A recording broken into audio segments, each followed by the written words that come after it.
شروع اللہ کا نام لے کر جو بڑا مہربان نہایت رحم والا ہے۔ اے پیغمبر صلی اللہ علیہ وآلہ وسلم، لوگوں سے کہہ دو کہ میرے پاس وحی آئی ہے کہ جنوں کی ایک جماعت نے اس کتاب کو سنا تو کہنے لگے کہ ہم نے ایک عجیب قرآن سنا جو بھلائی کا رستہ بتاتا ہے، سو ہم اس پر ایمان لے آئے اور ہم اپنے پروردگار کے ساتھ کسی کو شریک نہیں بنائیں گے، اور یہ کہ ہمارے پروردگار کی شان بہت بلند ہے، وہ نہ بیوی رکھتا ہے نہ اولاد، اور یہ کہ ہم میں سے کوئی بے وقوف اللہ کے بارے میں جھوٹ گھڑتا ہے، اور ہمارا یہ خیال تھا کہ انسان اور جن اللہ کی نسبت جھوٹ نہیں بولیں گے، اور یہ کہ بعض بنی آدم بعض جنات کی پناہ لیا کرتے تھے تو اس سے ان کی سرکشی اور بڑھ گئی تھی،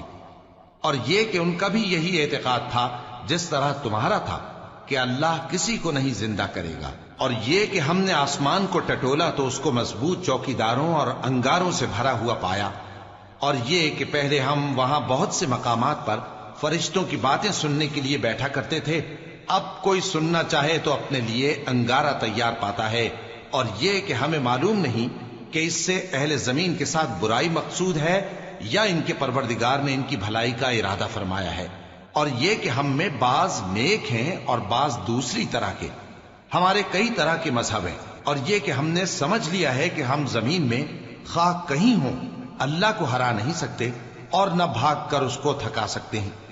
اور جب ہم نے ہدایت کی کتاب سنی اس پر ایمان لے آئے، سو جو شخص اپنے پروردگار پر ایمان لاتا ہے تو اس کو نہ نقصان کا خوف ہے نہ کسی طرح کے ظلم کا، اور یہ کہ ہم میں بعض فرما بردار ہیں اور بعض نافرمان ہیں، تو جو فرما بردار ہوئے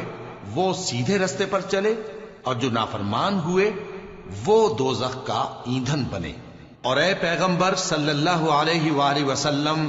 یہ بھی ان سے کہہ دو کہ اگر یہ لوگ سیدھے رستے پر رہتے تو ہم ان کے پینے کو بہت سا پانی دیتے تاکہ اس سے ان کی آزمائش کریں، اور جو شخص اپنے پروردگار کی یاد سے منہ پھیرے گا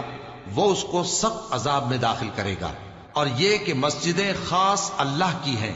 تو اللہ کے ساتھ کسی اور کی عبادت نہ کرو، اور جب اللہ کے بندے یعنی یہ پیغمبر صلی اللہ علیہ وآلہ وسلم اس کی عبادت کو کھڑے ہوئے تو کافر ان کے گرد ہجوم کر لینے کو تھے۔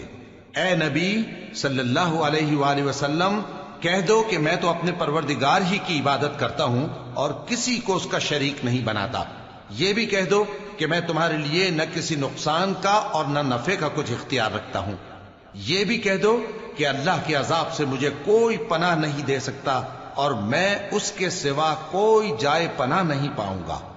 ہاں اللہ کی طرف سے احکام کا اور اس کے پیغاموں کا پہنچا دینا ہی میرے ذمے ہے،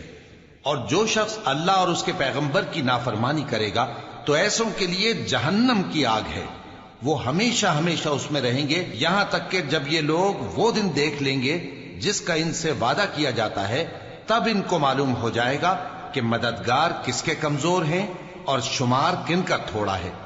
کہہ دو کہ جس دن کا تم سے وعدہ کیا جاتا ہے میں نہیں جانتا کہ وہ عنقریب آنے والا ہے یا میرے پروردگار نے اس کی مدت دراز کر دی ہے، وہی غیب کا جاننے والا ہے، سو کسی پر اپنے غیب کو ظاہر نہیں کرتا، ہاں جس پیغمبر کو پسند فرمائے اور اس کو غیب کی باتیں بتا دے تو اس کے آگے اور پیچھے نگہبان مقرر کر دیتا ہے تاکہ معلوم فرمائے کہ انہوں نے اپنے پروردگار کے پیغام پہنچا دیے ہیں، اور یوں تو اس نے ان کی سب چیزوں کا ہر طرف سے احاطہ کر رکھا ہے اور ایک ایک چیز گن رکھی ہے۔